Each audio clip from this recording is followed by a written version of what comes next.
Olá, meu nome é Dmitry Paiva para a Academia Criativa e nesse vídeo a gente vai utilizar o Eevee para criar uma iluminação dramática para um render de personagens.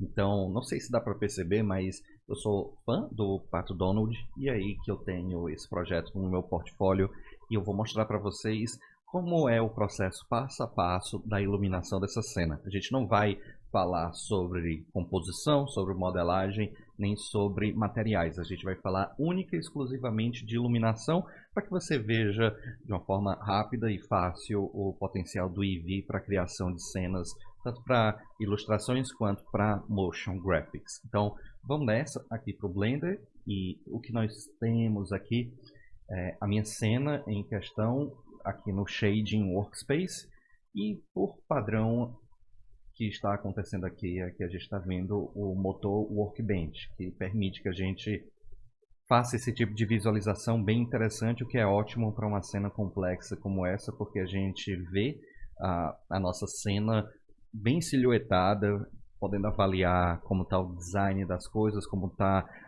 o shape das formas. Então eu gosto bastante do Workbench para trabalhar a modelagem e o layout da minha cena, para eu avaliar se o design dela está funcionando legal. Então, vindo aqui na nossa cena, o que eu vou fazer? Eu vou primeiro só, checar aqui, beleza.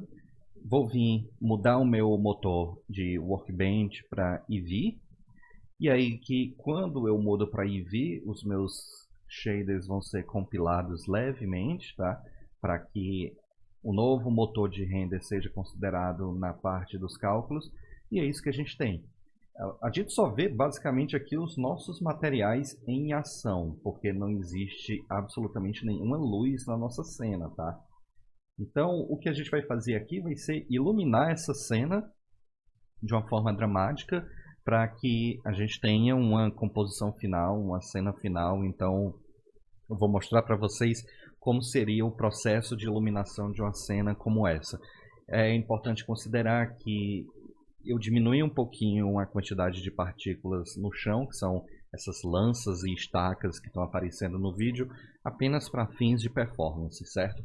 Então, vou colocar aqui de novo e provavelmente algo que chama a atenção de vocês deve ser esse elemento bem aqui, porque a primeira coisa que a gente pode pensar é que existe um material emissivo aqui para emitir luz. E de fato, se eu clicar aqui, a gente vê que existe um emission atuando nessa cena e ele está aqui, o meu node de emission, ele está no surface desse objeto.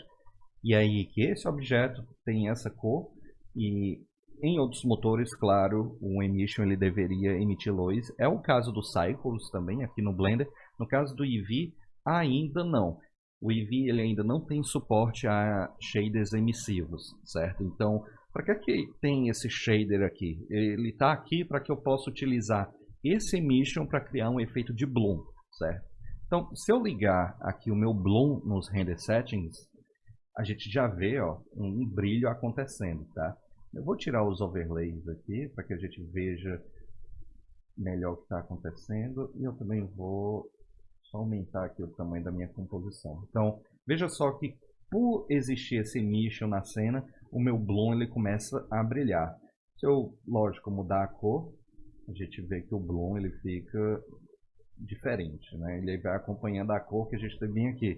E aí, claro que eu preciso ter um strength bem elevado para que o meu bloom ele possa fazer sentido. Se eu coloco, por exemplo, 1, você vê que, lógico, essa malha aqui ela não tem brilho o bastante de emission e por isso não acontece nada do meu bloom.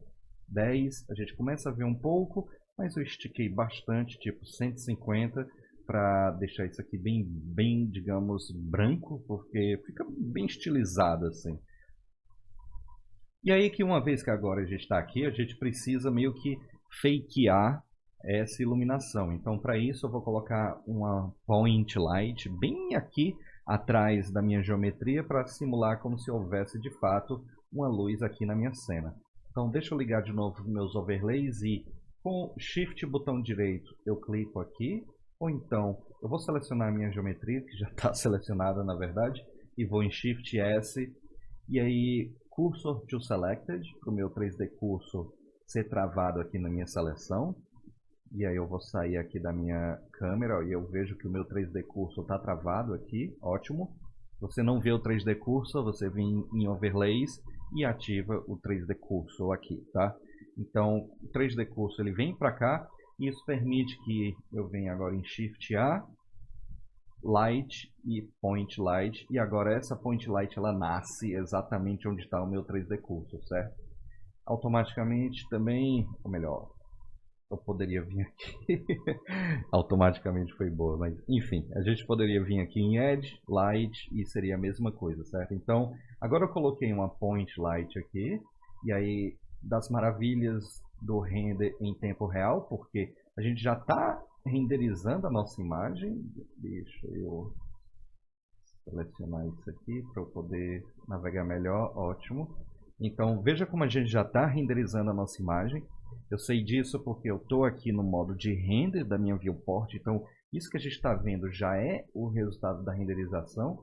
Então o que eu preciso agora é pegar a minha luz e naturalmente movê-la um pouco mais para cá. Eu quero fakear, né, o posicionamento dela. Não sei se esse posicionamento é o ideal por enquanto, mas não tem problema. Eu vou vir aqui nas configurações da minha luz e vou mudar a minha cor para um tom de amarelo, lógico. E aí que a intensidade talvez esteja muito elevada, eu acho que de 10 watts, vamos tentar 2, pelo menos por enquanto, e agora sim já parece um pouquinho melhor, tá? Ótimo. Então, eu vou mais ou menos repetir esse processo. Vou clicar bem aqui, Shift, botão direito, para o meu 3D Cursor vir bem para cá, tá? E aí, que agora eu vou colocar uma área Light Area. Você vê que a área Light ela foi inserida bem aqui, mas o que eu quero é jogar ela lá para trás, porque eu quero uma luz vindo desse portão aqui, dessa entrada. Então, eu vou rotacionar um pouco aqui, deixa eu apertar o T para trazer esse menuzinho. E aí eu vou rotacionar assim. Vou clicar aqui menos 90. Eu poderia ter digitado 90 quando eu ativei a rotação também. Então, beleza. Agora vou jogar isso lá para trás. Mais ou menos assim. Vou colocar aqui bem onde vai ser a entrada, tá?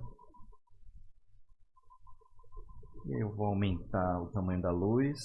Nas configurações da luz eu vou mudar o shape da minha luz para retângulo.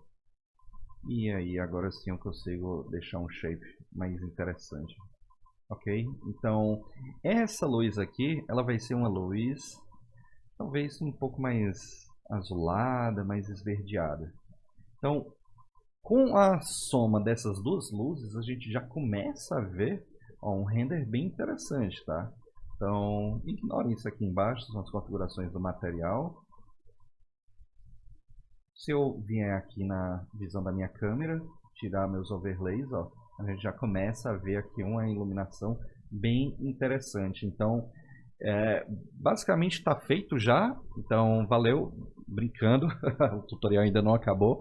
O que eu vou fazer agora vai ser mexer em algumas configurações de render para eu extrair mais informação dessa cena aqui, do environment, dos reflexos, porque por padrão está tudo desligado. Aqui a gente só tem as luzes interagindo com os nossos materiais, mas nenhum tipo de configuração de render habilitada. Então vamos fazer isso agora. Eu vou vir aqui nos meus render settings. E aí, cliquei em alguma coisa só para tirar dessa bagunça aqui. E aqui, a gente já ligou o Bloom, ó, sem Bloom e com Bloom. Vamos depois ainda mexer nesse Bloom. Eu vou ligar Ambient Occlusion, para a gente ter a oclusão de ambiente, certo? Se você não sabe o que é um Ambient Occlusion, eu sugiro que você dê uma olhada no vídeo de Global Illumination que a gente tem aqui, que introduz um pouquinho sobre o que é sombra de oclusão, certo? Então, a gente tem aqui o Ambient Occlusion. Eu vou aumentar o Trace Precision para eu ter mais qualidade, tá? Vou mexer aqui em Distance, para quem sabe encontrar uma oclusão um pouco mais interessante. Eu diria que isso aqui está de bom tamanho. É esse valor aqui para essa cena. A gente tem essas opções de Bench Normals e Bounces Approximation. Às vezes Bounce Approximation fica bom, às vezes desligando fica melhor, então você pode escolher a opção que você preferir, de regra. Aqui embaixo eu vou vir em Screen Space Reflections e vou ativar para que os meus reflexos da cena sejam ativados, e o que é muito importante porque essa cena tem bastante material reflexivo aqui nessas estátuas. E aí de novo, Trace Precision vou ligar, Half Has Trace vou desligar, porque isso aqui meio que reduz a qualidade pela metade, tá? Vou ligar Refraction, embora nessa cena aqui a gente não vá ter, e por enquanto eu acho que isso está bom. Em Shadows eu vou ligar High Bit Depth e também vou ligar Soft Shadows para a gente ter sombras suaves, tá? Por falar em sombras, eu vou vir em cada uma das luzes, agora nas configurações da minha luz, e na aba Shadows eu vou ligar Contact Shadows para que a gente tenha sombras de contato, certo? Então, esses padrões, esses valores padrões, talvez seja o suficiente, talvez não, a gente vai ver caso a caso, certo? Então, com essas configurações de render, a gente já consegue extrair um resultado bem legal. Uma última coisa que eu vou habilitar aqui, pelo menos por enquanto, é o Subsurface Scattering, tá? E aí, que como os meus materiais eles têm Subsurface Scattering, habilitar essa opção vai ser importante. É uma opção com pouquíssimas configurações, então só de habilitar aqui ele já faz um efeito, que no caso está bem ruim, mas deixa eu sair do meu render, vou entrar aqui no meu Look Dev Mode, tá? E aí vou entrar de novo no meu render, só para ele meio que recalcular aqui o Subsurface Scattering da minha cena. Fraction. Aí sim a gente vê o efeito do Subsurface Scattering, pelo menos nessa configuração mais básica, tá? Existem outras configurações que a gente pode fazer um pouco mais avançadas em relação ao Subsurface Scattering, mas eu não quero, enfim, aumentar demais aqui o conteúdo. Então, a gente ligou praticamente tudo que precisa, e a última coisa que a gente vai precisar nesse caso aqui vai ser de volumetria, tá? Se eu habilitar meu Volumetric, você vê que nada acontece na nossa cena. Mesmo aqui com as opções Volumetric Lighting e tal, tá habilitada, a gente não vê nenhum tipo de volumetria. Isso acontece porque a gente precisa colocar no Blender um node específico de volumetria. Há algumas formas de fazer isso, eu vou mostrar para vocês a forma mais prática, que é usando certas geometrias como um espaço para você, como se fosse um espaço para emitir volumetria na nossa cena. Isso vai ficar claro agora mesmo quando eu mostrar para vocês. Então, aqui na nossa cena, eu vou sair da visão da minha câmera, tá? Ok. E o que eu vou fazer agora vai ser... Deixa eu ligar meus overlays. Meu 3D Cursor está bem no centro, ok?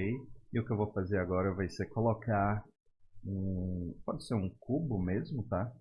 Um grande cubo aqui na cena. Então vou escalonar esse cubo envolvendo todo o meu cenário. Vou subir assim. Eu diria que isso aqui tá de bom tamanho, talvez só mais um pouco assim. Ótimo. E aí com o cubo selecionado, que eu vou chamar de Volumetrics, vou clicar em New para acrescentar um novo material, mas eu não vou trabalhar aqui com esse Principled BSDF Shader, eu vou deletar. Em vez disso eu vou vir em Edge, Shader e agora Principled Volume. E o que a gente vai fazer vai ser utilizar esse shader de volume, e eu vou conectar agora aqui na entrada de volume da minha saída de material.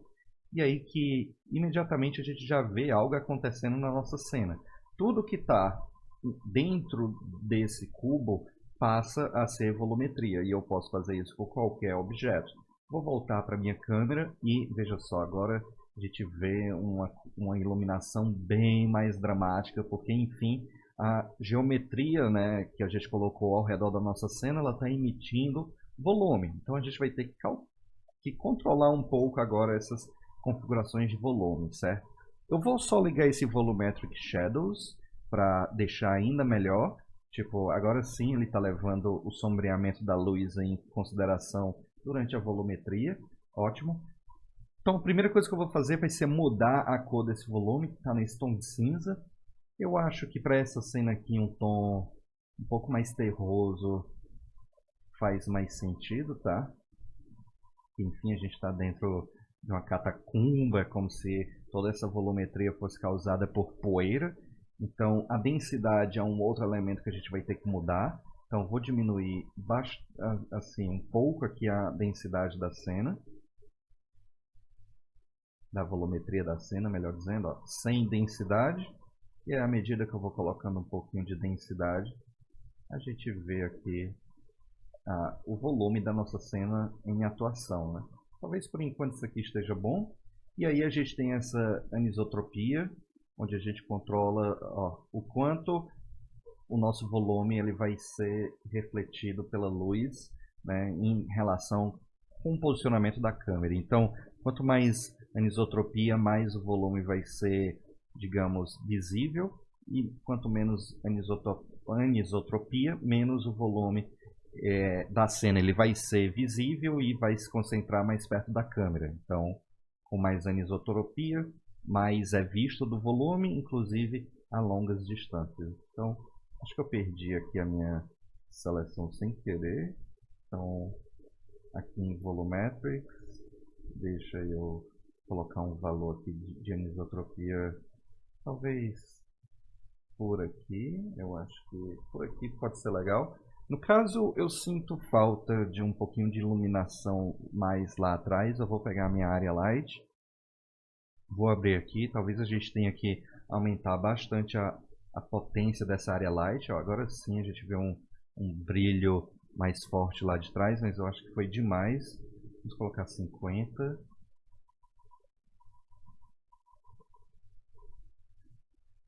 Bom, não para o brilho ficar bem visível. Não sei se 50 é uma boa, talvez até menos. 20. Vamos colocar 25. Ok. Uma coisa que eu vou fazer aqui nesse caso vai ser, com a minha área light selecionada, Ctrl S, Cursor to Selected, para eu jogar o meu 3D Cursor para lá. E aí eu vou colocar um Mesh e um Plane na minha cena, certo? Então agora vou apertar aqui View Selected para a gente ir lá para trás. E eu vou ajustar um pouquinho a rotação desse plane. Vou colocar 90 graus, ótimo. Vou mexer um pouquinho na escala. E aí eu vou colocar um material nesse plane. Por padrão ele vem com o Principled BSDF, mas eu vou deletar. E em vez disso eu vou vir em Shader e vou colocar um Emission. Vou conectar o Emission em Surface. E agora a gente tem essa superfície aqui emitindo uma cor dura, né? Então vou colocar aqui um tom semelhante ao da luz e vou aumentar bastante o strength, tipo 10, ó, e aí a gente preenche aqui o que antes estava faltando da luz, sem que a luminosidade da luz ela afete mais do que eu realmente quero. Se a gente colocar um valor muito alto, ó, a gente perde a cor da luz, então vamos tentar talvez 50. Deixa eu voltar para cá. Eu ainda acho que 10 ainda é pouco. Vou colocar 80. Talvez seja uma boa. Vou vir aqui na luz. Vou aumentar a potência para, tipo, não 80. Acho que 50. Eu acho que está ok. E aí eu vou pegar aqui o meu objeto Volumetrics e controlar um pouco mais a densidade aqui. Tá? Deixa eu desligar meus overlays.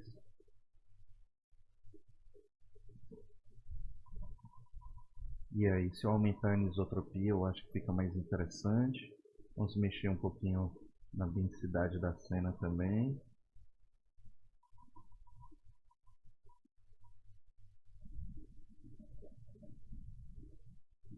Eu acho que assim fica interessante. Talvez a nossa luz lá atrás a gente possa diminuir um pouquinho. 40. Vamos ver, tipo 30. Eu acho que tá bom.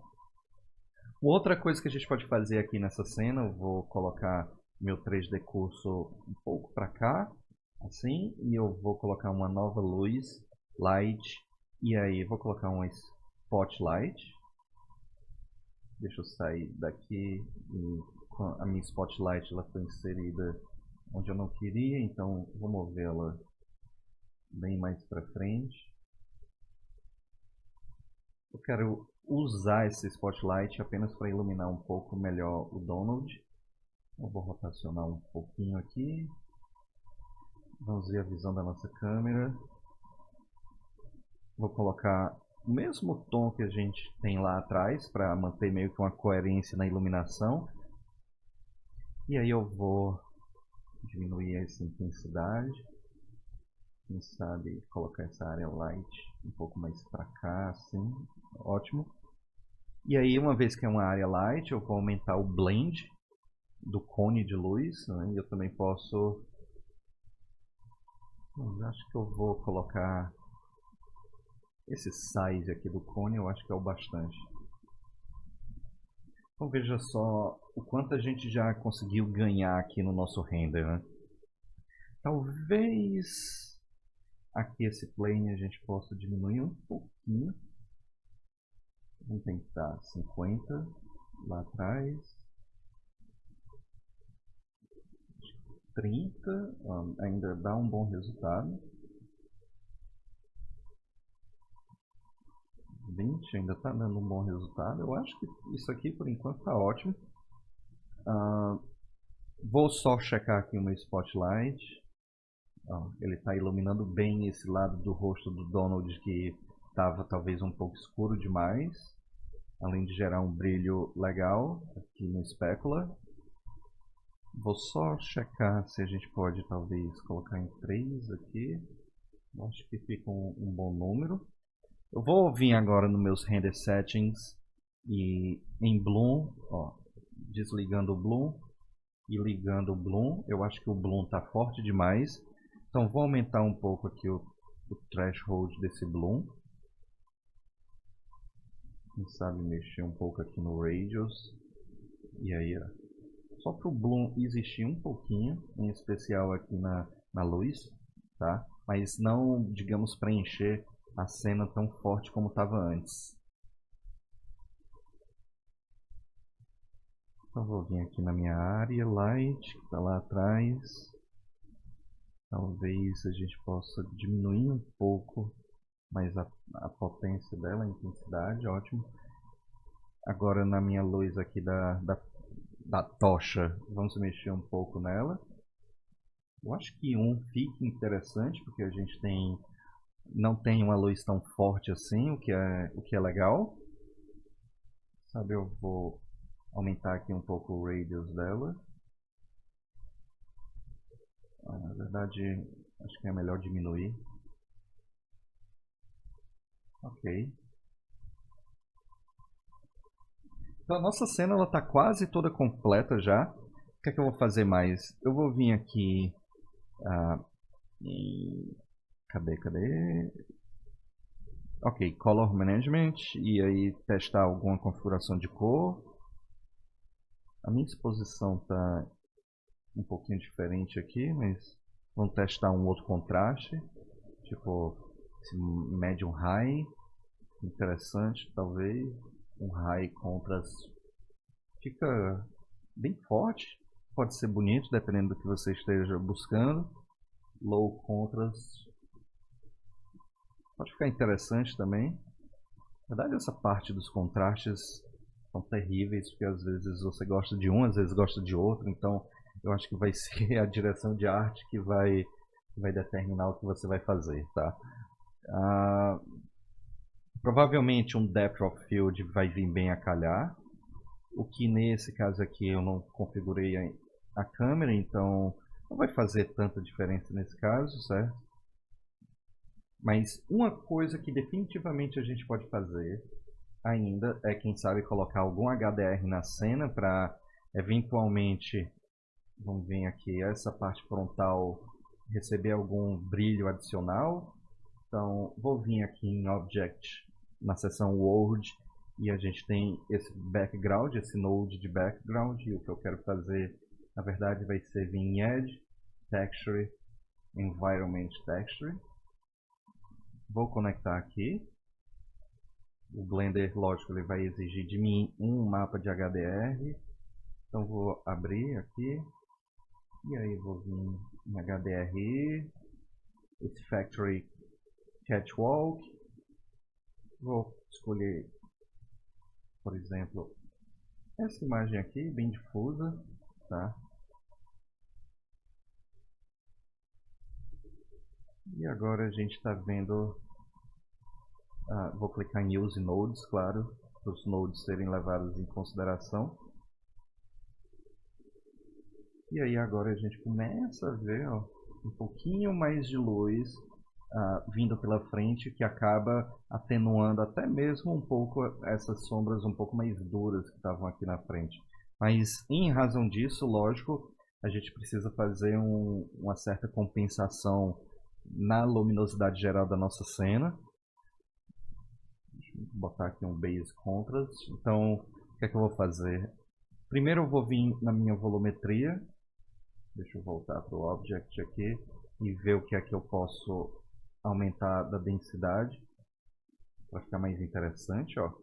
Eu acho que aumentando agora a densidade a gente ganha mais volume na nossa cena, o que é uma coisa bem positiva, ok? Vamos mexer um pouco na anisotropia também. Assim não, acho que perde muito. E assim eu já acho que fica legal, fica mais dramático. Eu gostei da forma como tá. A nossa luz da tocha já está no bom tamanho. A gente pode, lógico, mexer na exposição geral da cena, deixar um pouco mais escura, o que acrescenta, o que acaba deixando talvez até um pouco mais realista. Mas antes de mexer nisso, eu quero mexer num outro parâmetro que é essencial para que a gente tenha boa qualidade do nosso render, que são as configurações de Light Probe, que são meio que ferramentas onde a gente vai fakear Global Illumination, por assim dizer. Não chega a ser um Global Illumination, tem mais relação com uma iluminação indireta, mas essa iluminação indireta ela é essencial para que a gente faça uma iluminação legal para essa cena. Eu diria que já está bem legal, com um pouquinho de ajuste numa pós-produção poderia ficar bem interessante, mas vamos ver o que os Light Probes nos dão, porque são bem importantes. E mais uma vez, veja um vídeo de introdução ao Global Illumination que a gente tem aqui no nosso canal, porque eu acho que é essencial você saber o que é um Global Illumination, o que é rebatimento de luz, radiosidade, todas essas coisas. Então, aqui agora de volta no Blender, vou ligar meus overlays para eu ver aqui os meus botões. Então vou aqui colocar o meu 3D Cursor, vou abrir aqui e na seção de Light Probe o que eu vou fazer vai ser colocar um Reflection Cube Map. E aí, se eu sair da minha cena, veja só, meu Reflection Cube Map, ele é essa esferazinha que é uma esfera de reflexos, tá?